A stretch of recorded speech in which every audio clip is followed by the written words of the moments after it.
Exodus chapter 1. When Jacob went to Egypt, his son Joseph was already there. So Jacob took his 11 other sons and their families.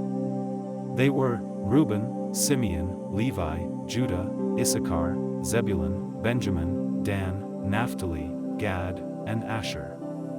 Altogether, Jacob had 70 children, grandchildren, and great-grandchildren who went with him. After Joseph, his brothers, and everyone else in that generation had died, the people of Israel became so numerous that the whole region of Goshen was full of them. Many years later a new king came to power. He did not know what Joseph had done for Egypt, and he told the Egyptians, "There are too many of those Israelites in our country, and they are becoming more powerful than we are. If we don't outsmart them, their families will keep growing larger. And if our country goes to war, they could easily fight on the side of our enemies and escape from Egypt." The Egyptians put slave bosses in charge of the people of Israel and tried to wear them down with hard work. Those bosses forced them to build the cities of Pithom and Ramesses, where the king could store his supplies. But even though the Israelites were mistreated, their families grew larger, and they took over more land. Because of this, the Egyptians feared them worse than before and made them work so hard that their lives were miserable. The Egyptians were cruel to the people of Israel and forced them to make bricks and to mix mortar and to work in the fields. Finally, the king called in Shiphrah and Puah, the two women who helped the Hebrew mothers when they gave birth. He told them, "If a Hebrew woman gives birth to a girl, let the child live. If the baby is a boy, kill him." But the two women were faithful to God and did not kill the boys, even though the king had told them to. The king called them in again and asked, "Why are you letting those baby boys live?" They answered, "Hebrew women have their babies much quicker than Egyptian women. By the time we arrive, their babies are already born." God was good to the two women because they truly respected him, and he blessed them with children of their own.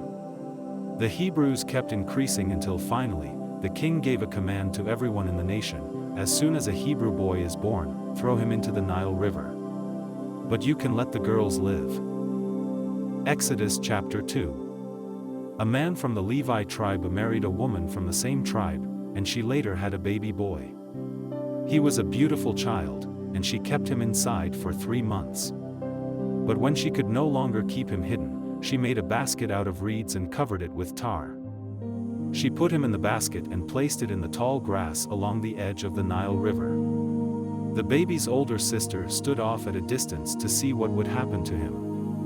About that time one of the king's daughters came down to take a bath in the river, while her servant women walked along the river bank. She saw the basket in the tall grass and sent one of them to pull it out of the water. When the king's daughter opened the basket, she saw the baby crying and felt sorry for him. She said, "This must be one of the Hebrew babies." At once the baby's older sister came up and asked, "Do you want me to get a Hebrew woman to take care of the baby for you?" "Yes," the king's daughter answered. So the girl brought the baby's mother, and the king's daughter told her, "Take care of this child, and I will pay you." The baby's mother carried him home and took care of him. And when he was old enough, she took him to the king's daughter, who adopted him. She named him Moses because she said, "I pulled him out of the water." After Moses had grown up, he went out to where his own people were hard at work, and he saw an Egyptian beating one of them. Moses looked around to see if anyone was watching, then he killed the Egyptian and hid his body in the sand. When Moses went out the next day, he saw 2 Hebrews fighting. So he went to the man who had started the fight and asked, "Why are you beating up one of your own people?" The man answered, "Who put you in charge of us and made you our judge? Are you planning to kill me, just like you killed that Egyptian?" This frightened Moses because he was sure that people must have found out what had happened. When the king heard what Moses had done, he wanted to kill him. But Moses escaped and went to the land of Midian. One day, when Moses was sitting by a well, the 7 daughters of Jethro, the priest of Midian, came up to water their father's sheep and goats. Some shepherds tried to chase them away, but Moses came to their rescue and watered their animals. When Jethro's daughters returned home, their father asked, "Why have you come back so early today?" They answered, "An Egyptian rescued us from the shepherds, and he even watered our sheep and goats." "Where is he?" Jethro asked. "Why did you leave him out there? Invite him to eat with us." Moses agreed to stay on with Jethro, who later let his daughter Zipporah marry Moses. And when she had a son, Moses said, "I will name him Gershom, since I am a foreigner in this country."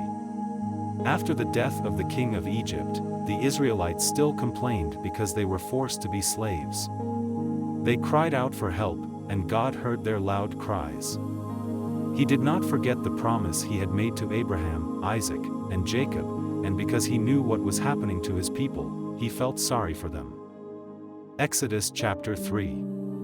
One day, Moses was taking care of the sheep and goats of his father-in-law Jethro, the priest of Midian, and Moses decided to lead them across the desert to Sinai, the holy mountain. There an angel of the Lord appeared to him from a burning bush.